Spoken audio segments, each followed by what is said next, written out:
You didn't choose to feel this way. But somewhere along the way, pain started to feel normal. Not painful, normal, and that's the problem.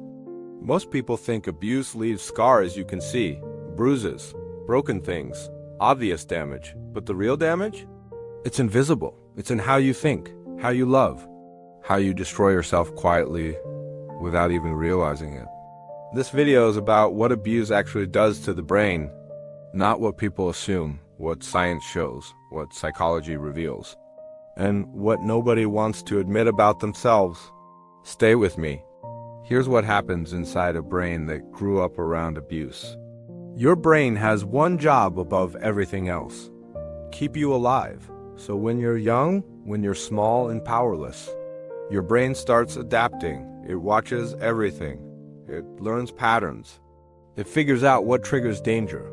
And slowly, it builds a survival system. For a child in a dangerous environment, that system is genius. But here's the problem nobody talks about. That system doesn't turn off when the danger disappears. The threat may be gone, but your brain still acts like it's coming back. It keeps scanning, keeps bracing, keeps preparing for something bad to happen. Over time, that changes the brain physically. Your brain stops asking, "Am I safe?" It starts asking, "Where's the danger?" You react before you think. You panic before you understand. You stay trapped in survival mode, even when there's nothing left to survive. Here's something most people never say out loud. Sadness can feel safe, not happiness, not peace, sadness.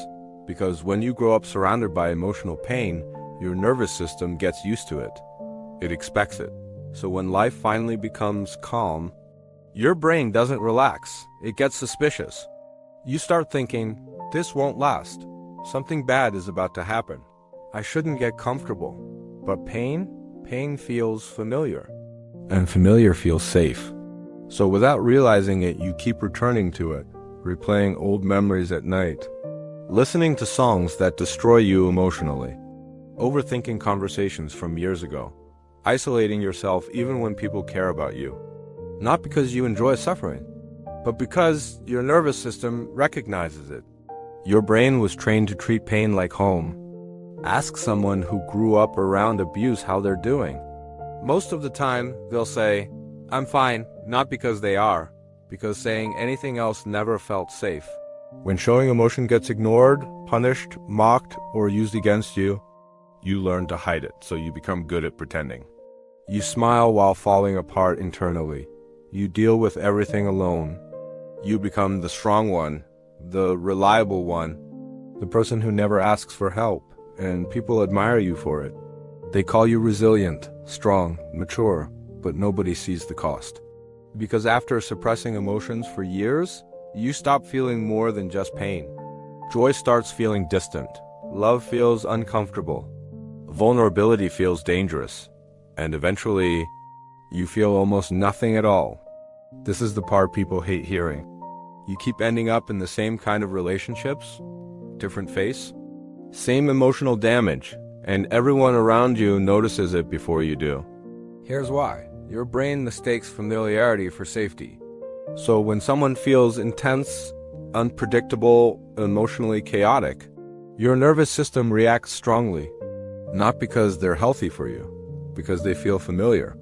Your brain recognizes the emotional pattern, and familiarity creates comfort, even when it destroys you.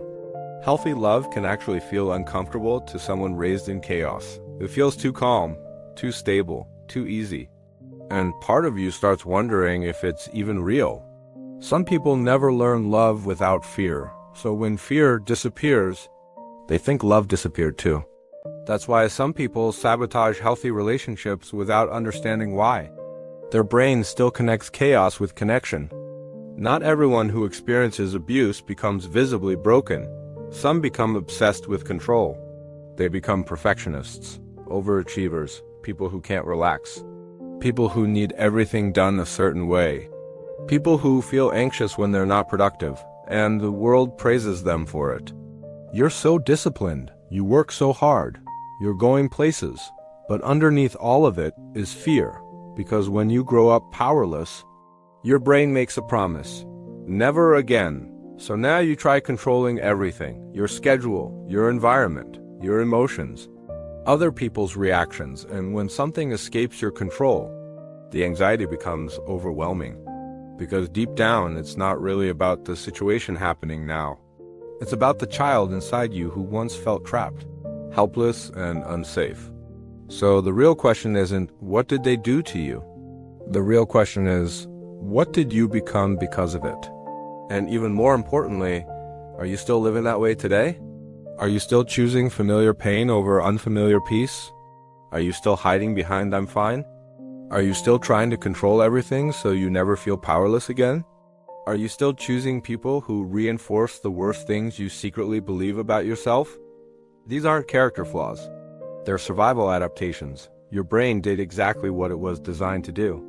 It protected you. It kept you alive. But survival and living are not the same thing.